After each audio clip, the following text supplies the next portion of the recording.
Matthew Golia.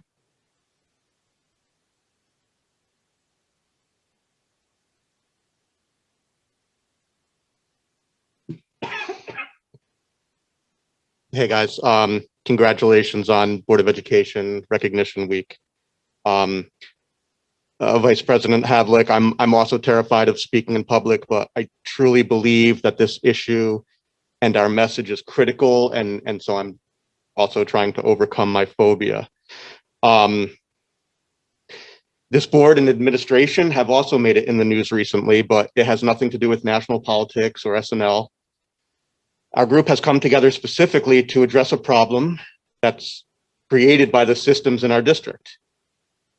In April of this year, we learned of a nonverbal autistic boy who was physically restrained more than 30 times over a period of 2 months before his parents were ever notified. Some of these restraints lasted up to 20 minutes and had up to 9 adults present. He was restrained twice on his first day in our district. He was 12 years old.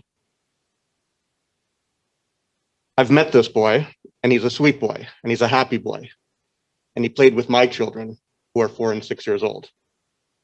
This is not an aggressive kid.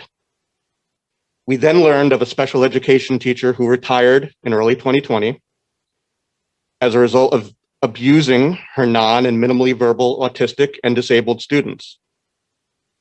The abuse includes choking a child, pushing a child into a wall, secluding children in bathrooms as punishment for non-compliance. These special education children were 5 to 7 years old, kindergartners, first graders, second graders. I've also met some of these kids and I know their families, and these are sweet kids. And some of them have come up and hugged me. And this is hard on their families. These are not just words.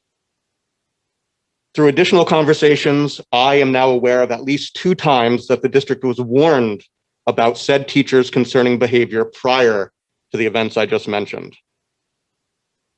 As a result of these events, we formed a group called KLSD Special Education Advocacy, which now has 185 members. Even after months of attending and speaking up at Board of Education meetings, the Board of Education has continuously refused to put us on any agenda or meet collaboratively with us as a group of parents or community members. We don't even get a learning cafe, which seems like a forum where the BOE can attend with administration and parents. Just throwing that out there. Per what I viewed as the Board of Education's preference, I met with the superintendent to negotiate for some parents from our group to meet with him and others from the administration. After our one-on-one meeting, we had 2 group meetings with the superintendent in order to collaborate together. The superintendent made the agenda. It was narrowly defined. It involved things like parents sharing names and potential questions for possible trainers and consultants. Unfortunately, these meetings are now at a standstill. I won't put words in the superintendent's mouth, and he can clarify whatever he needs to, but I took it that he has trust issues regarding us and made reference to a community member speaking out at a Board of Education meeting as a reason for that trust issue. When asked last week if he could continue the collaboration with us and commit to a meeting schedule, he responded that he strives for collaboration not just with parents of special education children, but with all parents. He also informed us that he cannot commit to ongoing meetings with us and will basically let us know when or if he needs us for future collaboration. Our group views this as unacceptable. It is not my intention to be combative. I'd like to solve this collaboratively, but that's a two-way street. I haven't seen this board do a thing besides adjust the notification requirements on restraints since these issues have been brought up back in May. Someone asked me yesterday if there have been any policy changes or concrete actions taken as a result of my 3 meetings And the parents' meetings with the superintendent? I told them the answer is no. Thank you. Thank you. Mark Abrams. Good evening. My name is Mark Abrams, and what I will be saying represents the KLSD Special Education Advocacy's Group direct response to Mr. Selesnik's last communications with us.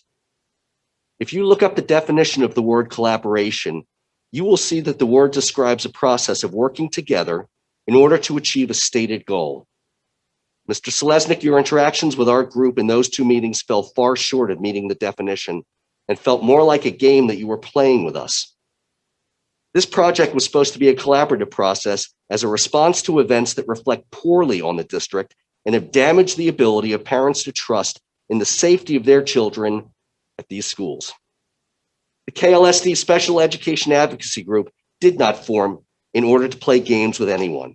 The only trust issue of substance is not the one that you allegedly have with us, but with the parents who no longer trust this school district to ensure the safety of all children. In your response to us, the equivocation on the status of the role of the affected families in this project is frivolous and inappropriate. The community expects a far more serious approach in this matter, which would be reflected in the short term by the articulation of a meeting schedule to continue to work in a collaborative manner with all of us. Mr. Selesnik, if you are the sole person responsible for selecting and hiring consultants, or the only person who defines the scope of an audit, it will not be independent, valid, or worth the taxpayer money spent on it.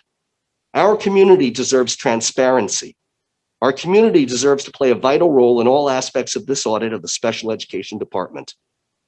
This board, the superintendent, and our community needed to work in a collaborative and transparent manner to create a robust and valid audit of the Special Education Department. This board and superintendent have failed to take this matter seriously and genuinely address serious problems that have existed for a number of years. Our community expects more from you. Thank you.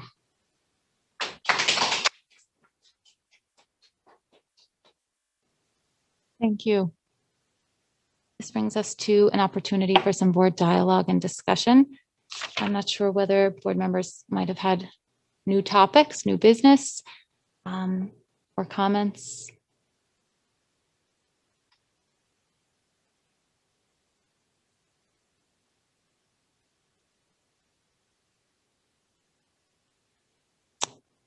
If there's nothing further, then we can look ahead to future meetings. And let's see. The Board of Education is next scheduled to meet Thursday, November 4th, 7:30 p.m. here in the library. And then again in November, Thursday, November 18th, 7:30 p.m. We've got a few subcommittee meetings. Friday, October 29th, the Policy Committee will meet at 9 a.m. Friday, November 5th, Sustainability is scheduled to meet at 8:15 a.m. Tuesday, November 16th, Finance is scheduled to meet at 7 p.m. And Friday, November 19th, Policy will meet at 9 a.m. 9 p.m. That's got to be 9 a.m. 9 a.m. Okay. Did I miss anything? It's going to be a raucous Friday night. All right. Well, this brings us to our opportunity to adjourn. If somebody would like to make the motion, moved by Liz, seconded by Bill. Thank you. All in favor, please say aye. Aye. Aye. Great. Thank you so much, everyone. Have a good evening.